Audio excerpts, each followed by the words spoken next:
Já estamos aqui no nosso bloco Jovens Adultos e estou aqui com o pastor Leozão, meu esposo. Seja bem-vindo, pastor. Obrigado por mais um longo dia aí de férias, né? De férias? Férias trabalhando, viu? Como é que é isso, férias trabalhando? É uma folga que você tem trabalhando no carnaval. E como é que foi carnaval? Eu já compartilhei um pouquinho aí. Foi muito bom, muito trabalho, mas Deus abençoou tremendamente, né? Curou, libertou, salvou. Foi um céu na terra lá esses 4 dias. Tivemos muitas experiências, Muitas, né? Foram marcantes. Oficinas, além das oficinas, momentos de lazer. Tivemos até um batismo, não foi? Foi, batizamos lá a Jéssica, né? Que quis batizar lá. Foi um negócio tremendo.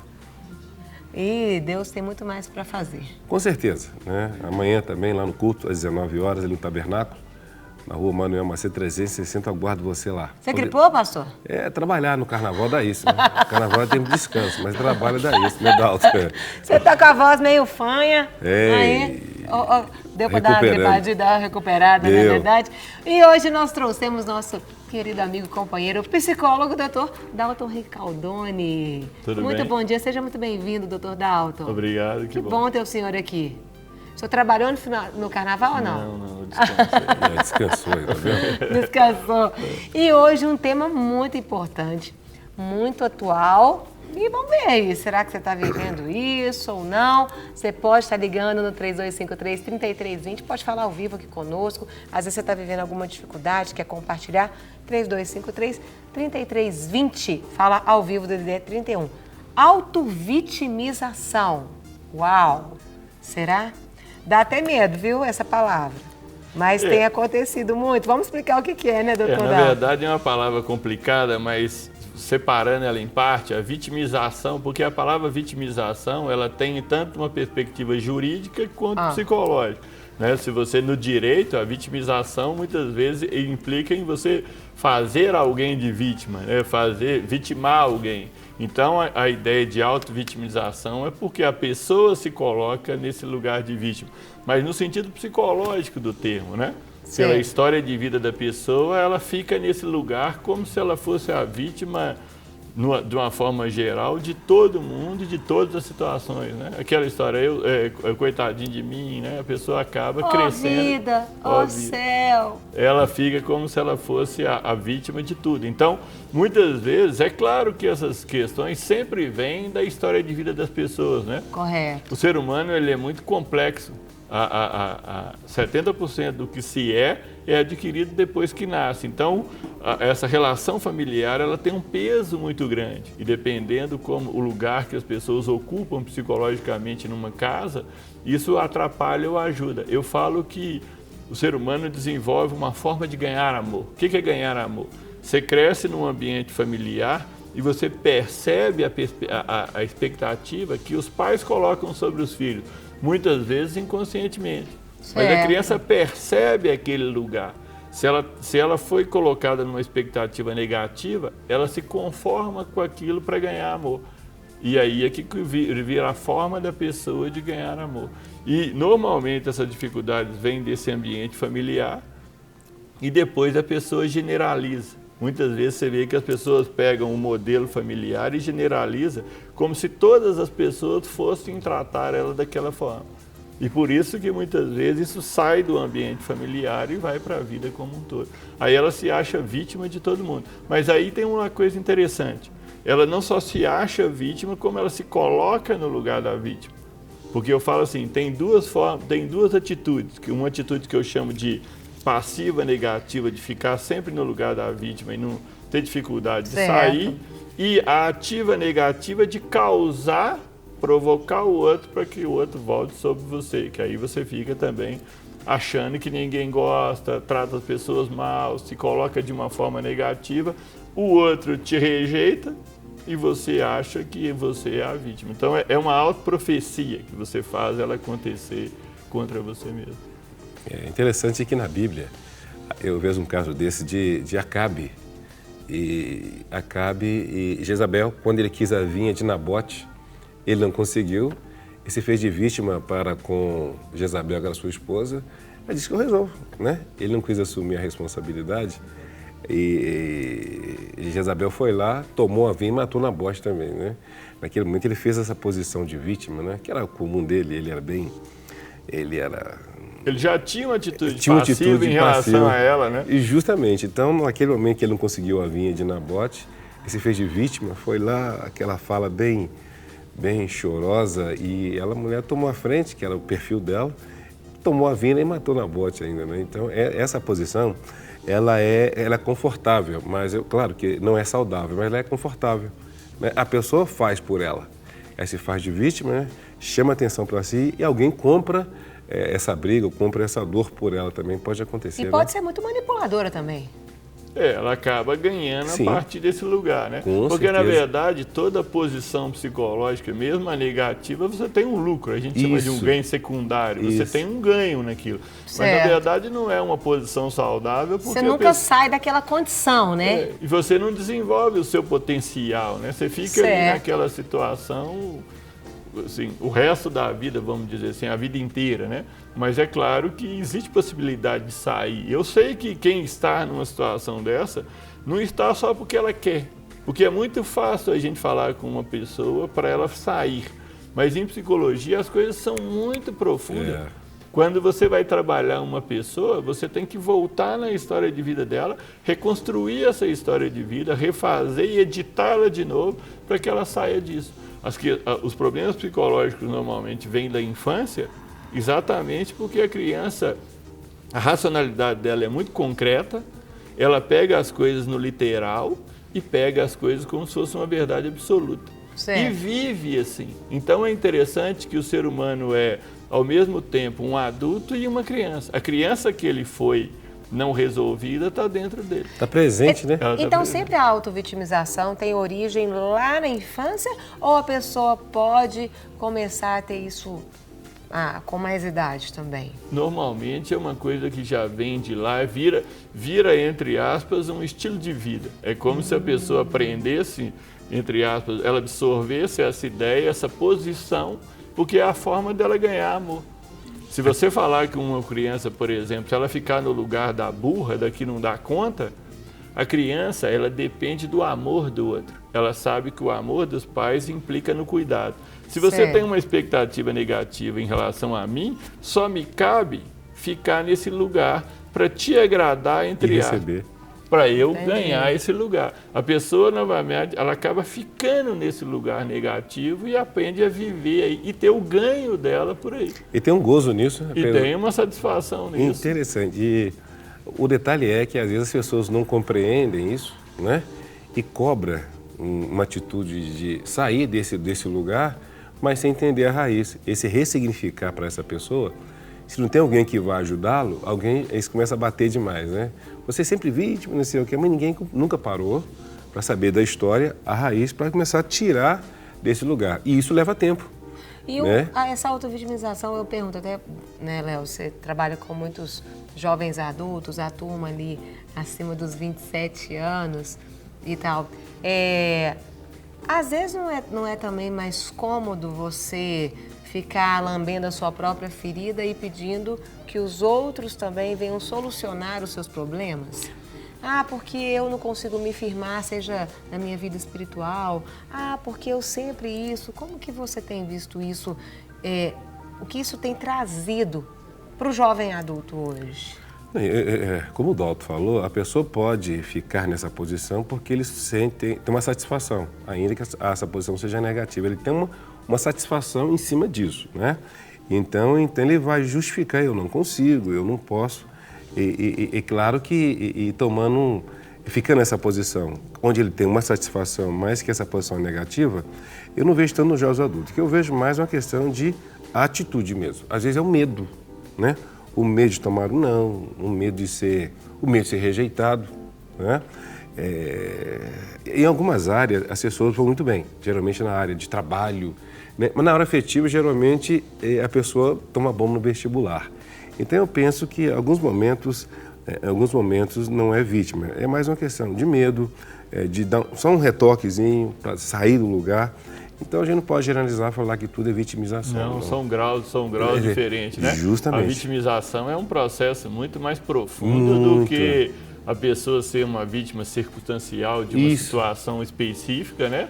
na vida ou dos pais ou de outras pessoas. A auto-vitimização é um processo psicológico muito mais profundo muito mais complexo para sair, tem que se trabalhar as coisas lá de trás. E com paciência, né, Adalto? E com paciência. E o mais interessante é que o ser humano tem uma amnésia, que a gente chama de amnésia infantil, dos 6 anos para baixo, que todo mundo tem. Certo. Normalmente você lembra poucas coisas dos 6 anos para baixo, quando as pessoas falam assim, desde que eu me entendo por gente. Aí você vai ver as lembranças, elas são dos 6 anos para cima. Correto. As lembranças dos 6 anos para baixo são muito mais difíceis. E aí fica esse vão. Muitas dessas questões emocionais vêm da criança, porque a criança, ela deleta da consciência. O famoso não sei, não quero saber e tem raiva de quem sabe. Então você cresce, fica adulto, mas você tem um registro infantil que fica ali dentro. Isso. Então, quando a pessoa é muito afetada emocionalmente, ela ativa aquilo indiretamente e age como uma criança. A pessoa fala assim, ela age emocionalmente, quando ela volta para o racional, ela fala, como é que eu fiz isso? Quer dizer, ela estava fora do juízo perfeito dela. E como que, né, a gente tem muita gente nos assistindo, a gente está falando sobre auto-vitimização, como que a pessoa pode saber, eu estou me auto-vitimizando? Como que, né, o nosso telespectador pode perceber se está nessa condição ou não, doutor Dalto? Para isso, a primeira coisa é que ela vai ter que ser sincera com ela própria, porque muitas vezes as pessoas têm dificuldade de ver as coisas, até para ficar naquele lugar. Mas se ela acha que ela é vítima de muita gente, de tudo, que nada dá certo para ela, porque todos perseguem. As coisas perseguem, porque tudo dá errado, ninguém quer ajudar essas coisas todas, ela está numa posição de que ela é a vítima. Ela está se colocando como a vítima de todo mundo e de todas as situações. Aí ela está numa posição de vítima. Eu sei que não é fácil de sair, ninguém sai disso sozinho, mas existe a possibilidade de sair. Se você fizer um trabalho psicológico mais profundo, você resolve essas questões e sai desse lugar. A pior coisa que tem é porque o ser humano tem um potencial. Ficar nesse lugar, você tem um ganho. Mas é aquela história que eu falo, quando você é dependente de alguém, esse alguém coordena a sua vida. Com certeza. Para você ser saudavelmente independente, você tem que assumir a responsabilidade da sua vida. Tem um lado difícil de assumir a responsabilidade? Tem. Mas tem a satisfação de você produzir as coisas. Protagonista da história. Você é o protagonista da história. E não a vítima do processo. Justamente, porque o ser protagonista exige responsabilidade. Mas você tem o gozo do ganho, da conquista. Né? Agora, mas é uma o legado. Mas é uma coisa interessante você ver quando a pessoa não tem aquela questão emocional, aquela segurança pessoal, é muito mais fácil ficar numa zona de conforto. Mas a médio prazo, a médio e longo prazo, aquilo vai ser negativo. A pessoa não anda, a pessoa acaba que ela não caminha, ela não cresce, ela não desenvolve, né, doutor Dalto? A vida passa e ela não atinge o potencial que ela tem para atingir. E todo ser humano tem um potencial. Tem um potencial. Tem que entender isso. Isso acontece mais com mulheres ou com homens? Essa auto-vitimização? Não, isso varia. Tem mais, às vezes, tipo assim, as mulheres, elas têm mais facilidade de perceber que está se auto-vitimizando. Quem tem o sexo masculino ou feminino, ele percebe mais que está nessa condição para poder sair com mais facilidade? Uma coisa que eu acho que pode até ser mais no sexo feminino não é por causa do sexo feminino em si, porque existem homens emotivos como as mulheres são. Entendi. Então, muitas vezes, a pessoa que é muito emotiva, excessivamente emotiva, ela não consegue lidar com o racional da coisa, ela sofre muito. Então, muitas vezes, tem mulher, nem todas as mulheres são tão emotivas, então a pessoa mais emotiva, ela acaba sentindo mais, a vida fica mais difícil, porque grande parte da vida você tem que saber analisar as coisas, os fatos. Então, a pessoa mais emotiva, tudo que acontece para ela é muito mais dolorido. Superdimensiona. Superdimensiona. É tudo mais dolorido para ela do que para a pessoa. Assim. Agora, uma coisa interessante é ressignificar isso para a pessoa, né? Porque já está registrado, está marcado e tem que fazer esse trabalho agora de dar um novo significado na mente da pessoa. Né? Olha, não é isso daí. Está registrado, mas tem um outro caminho aqui para ressignificar o que já está registrado. E esse é um processo... porque, na verdade... Você tem que desconstruir algumas coisas. Na verdade, eu falo que a terapia é você desprogramar o negativo e programar o positivo. Só que você não tira, você não deleta como no computador. Você tem que ir tirando e colocando. Por isso é um processo É um processo homeopático, um processo contínuo. Só que quanto mais negativa é uma pessoa, mais difícil é o processo. Interessante. Na verdade, eu falo que tem gente que você começa no menos 50, usando um termômetro de abaixo de 0 e acima de 0. A terapia consiste em reduzir a negatividade até chegar no 0 para depois passar para a positividade. Então é um trabalho, eu falo que é como se estivesse puxando a pessoa de um buraco. Só que em vez dela fazer a força para subir, ela coloca o pé na parede do buraco e puxa para baixo. É verdade. Então você está tentando puxá-la para cima e ela está resistindo, puxando para baixo. Então leva um trabalho grande de você ir mudando aquelas questões. Agora é interessante que observar isso na pessoa, não ficar criticando, né? Fica na postura de apoio, indicar um profissional para ajudá-la, né? Muitas vezes, você é preguiçoso, não sei o quê, e vai marretando a pessoa. Eu queria até perguntar, né? Lembrando que a gente está falando sobre autovitimização, você pode estar ligando aí no 3253-3320, às vezes está vivendo essa dúvida, dificuldade, liga para cá, Dr. Dalton Ricaldoni, pastor Leozão está aqui, né, para poder estar te ajudando. E como que você lida com essa pessoa? Porque tem hora que parece que a gente precisa de ter alguma postura para a pessoa acordar. Porque se você só passar a mão na cabeça dela também, ela vai continuar. Qual que é o limite? Como que a gente deve trabalhar e lidar com a pessoa que está nessa condição? Aí é que é uma questão complicada, porque quando a pessoa tem uma dificuldade psicológica mais profunda, por mais que você fale com ela, ela entende, mas ela não sai.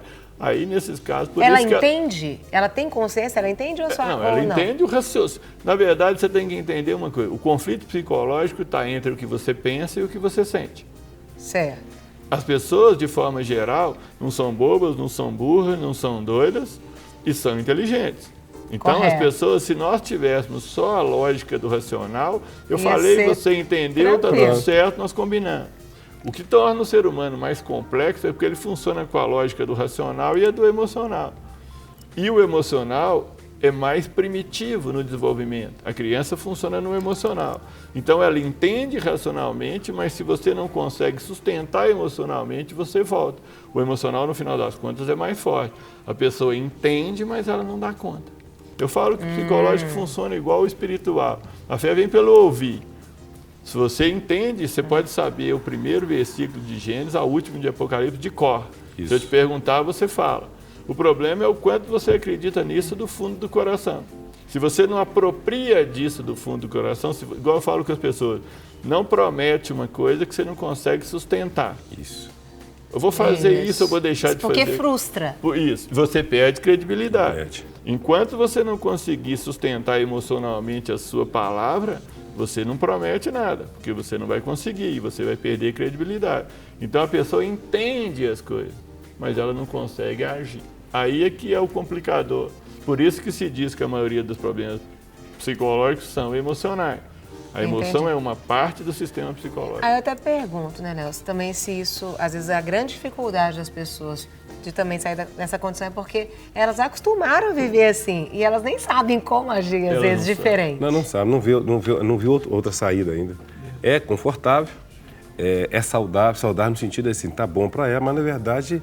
Não tem esforço, tá né? afundando ali, tá indo na areia movediço, quando pensa que não, né, afundou. Mas uma coisa, por isso que eu falo, por exemplo, eu passei a colocar para os meus clientes que, ao contrário do sentimento da Gabriela, você não nasceu assim, você cresceu assim e não precisa continuar sendo assim. Certo. Só que como as pessoas vêm desde pequeno, as pessoas falam, desde que eu me entendo por gente, eu ajo sou assim. Claro, isso é um padrão de comportamento que ela absorveu e leva ele a vida inteira. Isso é um estado psicológico que pode durar a vida inteira. Agora, se ela fizer um trabalho nisso, ela muda. Quanta gente, a gente que lida com gente, você vê as pessoas mudando. Uns com mais facilidades, quando elas são a pessoa mais positiva, ela absorve aquilo com mais facilidade. Agora, a pessoa muito negativa, ela leva muito mais tempo para digerir. Você tem que trabalhar a negatividade dela, trabalhar para ela ver que ela vai começar a ver pequenas coisas na vida dela mudando, para depois ela ir caminhando. Então, é um processo mais lento. Agora, modificação tem possibilidade. E essa é que é a ideia. Porque as pessoas perdem qualidade de vida. Elas vivem anos a fio, a vida inteira. É verdade. Igual, por exemplo, eu falo, chega cliente com 60 anos ou mais. Você trabalha a história de vida dela. claro que ela melhora a qualidade para frente. Mas quando eu pego uma pessoa de 18, de 20 e poucos anos, eu falo, se você souber desenvolver, sua qualidade de vida vai ser melhor. Então a pessoa sofre anos até chegar num consultório. Ela poderia ter uma qualidade de vida melhor. Agora, depois não tem como voltar atrás, você só melhora para frente. Gente, a gente ficaria aqui a manhã toda. Como a gente não tem como ficar a manhã toda, vamos continuar esse papo amanhã na rádio? Na rádio. Vamos continuar esse papo amanhã na rádio, ó, amanhã de meio-dia a 1, na rádio Super 90.1 FM 1490. Dr. Dalton está convocadíssimo para estar lá conosco no Para Maiores. Vamos continuar trabalhando esse tempo, porque dá para falar muita coisa. O pessoal pode estar ligando, participando também, tirando dúvidas, né, Léo? Com certeza. E amanhã também tem culto, não Mas tem culto lá no Tabernáculo, 19 horas, culto de jovens adultos. Eu aguardo você lá, porque Deus tem uma palavra de vida para o seu coração. Estou te aguardando lá, hein? É verdade. Doutor Dalton, eu quero agradecer. Muito obrigada. Obrigado a você. Deus continue abençoando o Senhor grandemente. Amém. Léo, muito obrigada. Obrigado. Até sexta que vem aqui. Vocês que vêm, né? Vocês que vêm, estamos de volta. É se Deus isso quiser. mesmo.